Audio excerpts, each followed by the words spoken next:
December 10th, 2025.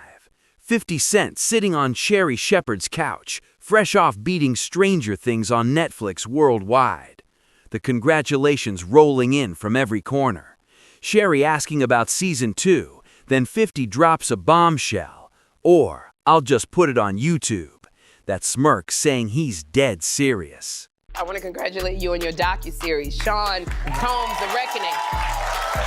It's #1 on Netflix. Yeah. Like, it's been #1 on Netflix. Did you actually expect it to be as big as it got? I expected it to be bigger. It's actually exceeded my expectations now. 4 episodes. That's what Netflix allowed. But the documentary team sat on something else entirely. A mountain of footage that never made the cut. Material powerful enough to stand on its own without corporate gatekeepers deciding what the public gets. Everything couldn't make it, 50 explained on Sherry's show. It was only 4 episodes, so it was a lot. You had to pick and choose things. The editing room floor became a goldmine. 140 hours of raw footage, according to 50's own Instagram confirmation. When a fan video theorized about unreleased material, 50 responded directly. Correct, there's 140 hours of footage. Notice the tense. He didn't say there was 140 hours. He said there is 140 hours. Present tense, meaning it still exists, meaning someone, probably 50, still has it. I think it was surprising that he actually filmed it. It was very interesting to watch a man who's known for his brand presence. You know, he has a really amazing knack for marketing. I don't understand why he filmed himself, 50 said about Diddy's self-documentation, but I'm glad he filmed himself.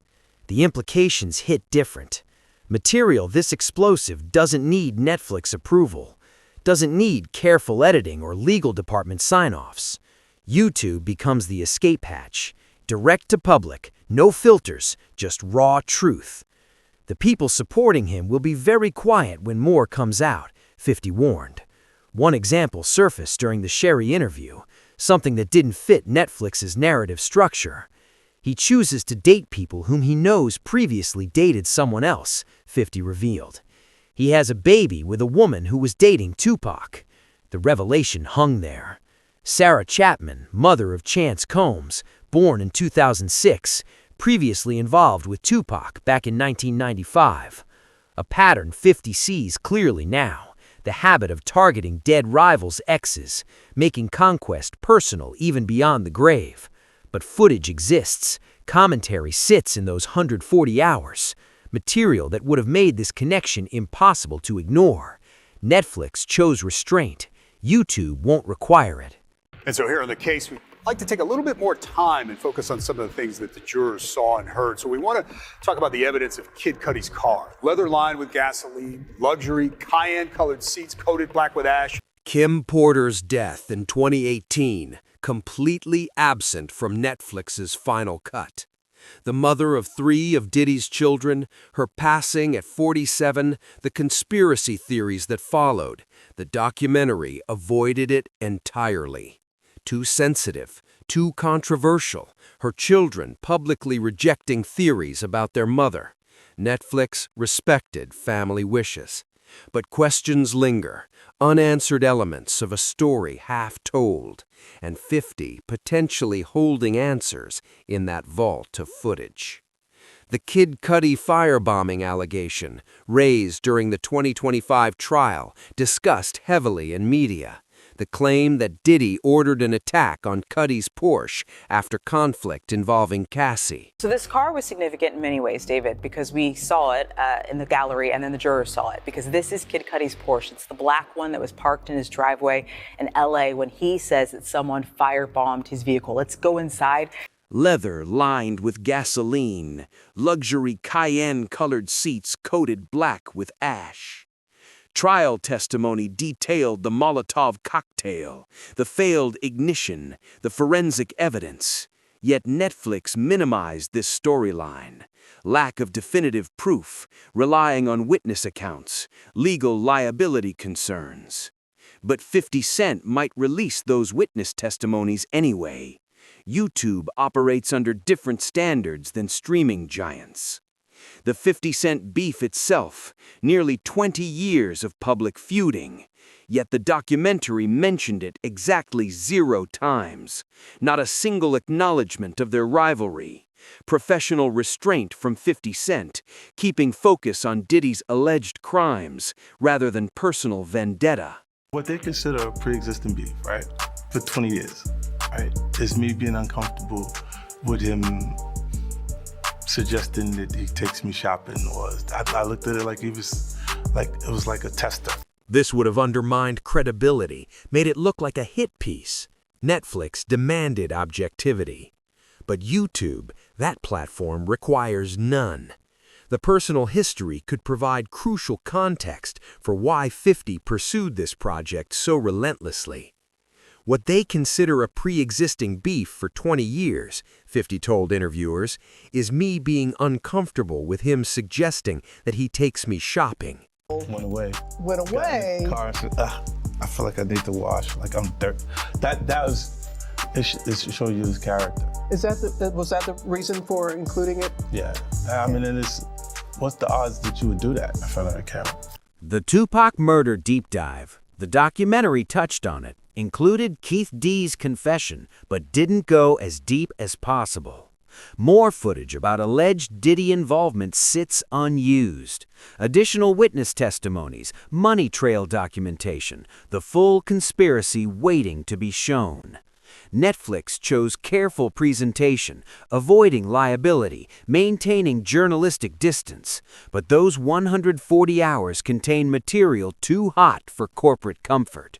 The goal of what the film is trying to do is to let the audience kind of come in to ask questions like, were their decisions colored by certain things, and who got the benefit of the doubt? Time constraints on Netflix required choices. Editorial decisions about what advances the narrative versus what distracts. But YouTube removes those limitations.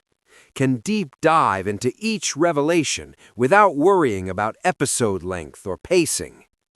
The white parties, completely unexplored. Those legendary gatherings from 1998 to 2009, attended by everyone from Justin Bieber to Leonardo DiCaprio. All white dress codes, stilt walkers, pool swings. Diddy's representatives claiming nothing inappropriate occurred there. But what does the footage show? I think it's important to also let people know that the show is not completely the perspectives of people that did not like Sean. We weren't trying to just get the highlights, the salacious details, that the real goal was to storytell. Cassie's testimony during the 2025 trial, 4 days of emotional revelations about alleged abuse, coercion, recording without consent. The prosecution's star witness detailing how she took drugs to dissociate during freak-offs. None of that made Netflix's cut. Too recent, too raw, too legally complex. But trial transcripts exist, public record waiting to be discussed without censorship. YouTube providing a platform for unfiltered examination of testimony that helped convict Diddy on transportation charges. Listen to me. I'm gonna get off the phone right now, and I am gonna let you professionals look at the situation and come back to me with a solution. No matter what nobody said. Let's just here or there, y'all are not working together the right way. We're losing. The self-filmed footage Netflix did use came from Diddy's own videographer, Michael Oberle, who later claimed a third party leaked the material while he was away. Diddy's team issued cease and desist letters, called the doc stolen footage never authorized for release, threatened billion-dollar lawsuits. Netflix stood firm, claiming everything was legally obtained, but that battle proves how explosive the material truly is, and it's just the beginning. Look, if I didn't say anything, you would interpret it as hip-hop is fine with his behaviors. But 140 hours remain. Testimonies cut for time. Allegations deemed too sensitive. Connections requiring more context than 4 episodes allowed. The full story of Sarah Chapman and Tupac. The complete breakdown of Kid Cudi car firebombing. Every detail Netflix lawyers deemed too risky. The people supporting him will be very quiet when more comes out. 50 warned, not a threat, a promise. Because this goes beyond corporate streaming deals and carefully edited narratives. This becomes about direct access, raw truth, unfiltered reality. YouTube operates under different standards than streaming giants. No legal departments requiring sign-offs. No corporate stakeholders worried about backlash. Just upload and let the public decide. December 10th, 2025 might mark when everything changes. When documentaries stop being limited by network constraints and start being conversations between creator and audience.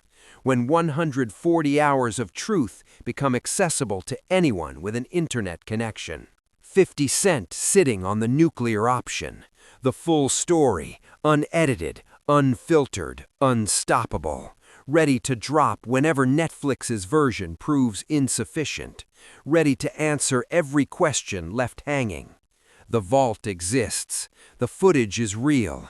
And somewhere between Instagram posts and talk show appearances, 50 Cent made clear his intentions.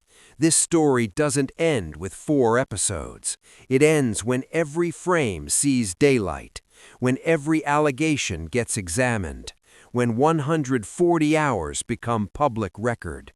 That smirk on Sherry's couch said everything. The man who spent 20 years warning people about Diddy now holds proof. Not speculation, not rumors, raw footage of the moments that defined a predator. And soon everyone gets to see it. But Netflix only showed what they could because the stuff they left out was way too explosive. Sean Diddy Combs have now sent a cease and desist letter to Netflix. That's right. They are demanding it not release a docuseries featuring the embattled mogul. So what happens next? Will 50 Cent actually release those 140 hours? Will Netflix try to stop him? And most importantly, what's in that footage that's so dangerous they couldn't show it? If you want to stay updated on this developing story, make sure you hit that subscribe button and turn on notifications, because when 50 drops that YouTube bomb, you'll be the first to know. Drop a comment below. Do you think 50 should release all 140 hours, or is some footage better left unseen? Let us know what you think. And if you found this video eye-opening, share it with someone who needs to see the truth. The mainstream media won't cover this the way we do. Thanks for watching, and remember, the truth doesn't need permission to come out. It just needs a platform, and that platform might be coming very soon.